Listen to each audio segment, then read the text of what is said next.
My dear students, now I am going to start some important examples of determiners for your happily examination. Attention to the words. তোমালোকৰ এনেকে পৰীক্ষাত question আহিব ডিটাৰমিনাৰ্ছত এমসিকিউত পাই যাব OMR সিটত থাকিব number 1 ইয়াত খালি ঠাই দিয়া আছে ড্যাশ মানে খালি ঠাই আছে men are free from guilty তে ইয়াত ব্ল্যাঙ্ক আছে এই ব্ল্যাঙ্কত কোনটো বহিব ইয়াত চাৰিটা অপচন দিয়া আছে চাৰিটা অপচনৰ কোনটো বহিব এটো তোমালোকে ধৰিব লাগে যেহেতু আগতো আমি ডিটাৰমিনাৰ্স কেনেকৈ ব্যৱহাৰ কৰা হয় সেই নোট বিলাক তোমালোকক দিছো গতিকে পৰীক্ষাৰ আগত ছাত্ৰ ছাত্ৰীসকল গ্ৰামাৰৰ যি চেপ্টাৰ যিখিনি নোট দিয়া হৈছে এই নোট পঢ়ি চাবা আকৌ এক্সাম্পল চাবা তেহে পৰীক্ষাত মনত থাকিব আৰু এই ৰাইট এনসাৰটো তোমালোকে সিলেকশন সহজে কৰিব পাৰিবা এবাৰ কেনেকৈ সিলেকশন কৰিবা লিটল এটো আনকাউন্টেবল নাউনৰ আগত বহে তেনেহলে মেন মানে মানুহবোৰ এটো তো কাউন্টেবল হয় তেনেহলে এক নম্বৰ এ নম্বৰটো এক্সানসে ক্যান্সেল আকৌ এনি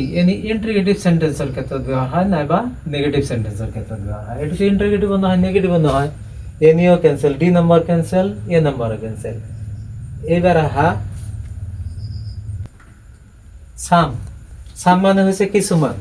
এবাৰ যদি ইয়াত আমি সাম বহাও যে সাম মেন আৰ ফ্ৰি ফ্ৰম গিল্টি কিছুমান মানুহ দোষৰ পৰা মুক্ত এটো তো হবই নোৱাৰে দোষৰ পৰা মুক্ত মানুহ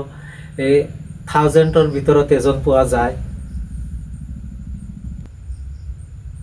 এবাৰ ফিউ মানে হৈছে নথকাৰ নিচিনাই বুজায় যদি ইয়াত ফিউ বহাও ফিউ মেন আৰ ফ্ৰি ফ্ৰম গিল্টি তাৰমানে কিছু সংখ্যক মানুহ দোষৰ পৰা মুক্ত তাৰমানে নথকাৰ নিচিনাই তেনেহলে এই ফিউটো ৰাইট হ'ব ফিউটো তোমালোকে ৰাইট দি দিবা এটো ৰাইট এবাৰ 2 নম্বৰ লৈ যে দিস ইজ ব্ল্যাঙ্ক আছে ইয়াত ডিফিকাল্টি এটো বহুত কঠিন কিছুমান কাম থাকে কিছুমান প্ৰজেক্ট থাকে বহুত কঠিন থাকে কিন্তু কিমান কঠিন হেতু তোমালোকে গুনিব নোৱাৰিবা এবাৰ অপচন লৈ এনি আছে মেনি আছে মাস আছে সাম আছে কোনটো অপচন আমি সিলেকশন কৰিম প্রথমে এনি মানে এটো কঠিন এটো তো মিনিং এ নিমিলে এটো ক্যান্সেল মেনি মানে বহুত দিস ইজ মেনি ডিফিকাল্টি এটো বহুত কঠিন কিমান কঠিন এটো কি গুণা যায় কেতিয়া তো গুণিব নোৱাৰিবা এটো ক্যান্সেল আকৌ মাস আনকাউন্টেবল নাউনৰ আগত বহে দিস ইজ মাস ডিফিকাল্টি এটো বহুত কঠিন কিমান কঠিন এটো তো গণনা করা সম্ভৱ নহয় মাস আনকাউন্টেবল নাউনৰ আগত বহে এটো আনকাউন্টেবল নাউন এটো বহিব আকৌ যদি সাম দিও প্রুফ যে দিস ইজ সাম ডিফিকাল্টি এটো কিছুমান কঠিন এটো তো নিমিলে গতিকে আলটিমেটলি তোমালোকে আনকাউন্টেবল নাউন যদি হয় মাস ব্যবহার করিবা এবাৰ 3 নম্বৰ লৈ the teacher gave us dash blank আছে ইয়াত এডভাইস মানে শিক্ষকজনে আমাক বহুত উপদেশ দিছিল এবাৰ কোনটো বহিব বহুত মাস মেনি মোর অল অফ এপক মানে এই তিনোটাই বহিব শুদ্ধ এটো হবই নোৱাৰে এবাৰ বহিলে নবহে মোর বহে কম্পারেটিভ ডিগ্রির আগত এটো তো ডিগ্রিয়ে নহয় তেনেহলে এটো ক্যান্সেল আকৌ মেনি মানে বহুত মানে শিক্ষকে আমাক কিমান উপদেশ দিছিল এটো কি গুণা সম্ভৱ হ'ব প্ৰতিদিন ক্লাছত আহতে যাওতে দেখা হলে কিবা নহয় কিবা এডভাইস দিয়ে গতিকে দিস ইজ আনকাউন্টেবল নাউন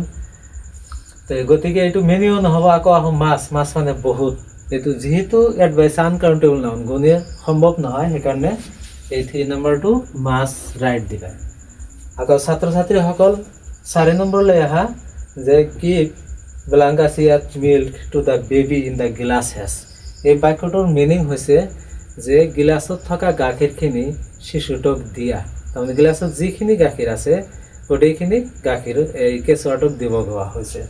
এই ক্ষেত্ৰত কি বহাবা লিটিল তেনেহলে লিটিল মানে হৈছে অলপ আৰু বাক্যমতে কৈছে যিখিনি আছে গোটেইখিনি দিব লাগে তেনেহলে এটো ক্যান্সেল আকৌ এ লিটিল যেহেতু খালি ঠাইৰ পিছত মিল্ক আনকাউন্টেবল নাউনৰ আগত little a little the little এই তিনোটাই বহে আৰু ফিউ বহে কাউন্টেবল নাউনৰ আগত যেহেতু মিল্ক আনকাউন্টেবল নাউন তেনেহলে ফি এক্সানসে ক্যান্সেল এবাৰ little a little the little এই তিনিটাৰ ভিতৰত কোনটো সিলেকশন হ'ব এবাৰ যেহেতু গ্লাসত থকা গাখীৰ যিখিনি আছে গোটেইখিনি দিব কৈছে তেনেহলে অলপ দিব কোৱা নাই তেনেহলে লিটিল ক্যান্সেল আকৌ আহা বি নম্বৰ এ লিটিল বহিব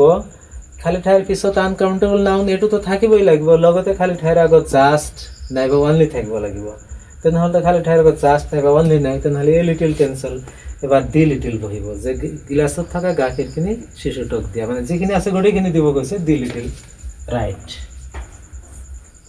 আকৌ 5 নম্বৰ লৈ আহা যে the cow is dash useful animal. গৰু কি হৈছে এবিধ উপকাৰী জন্তু। এবার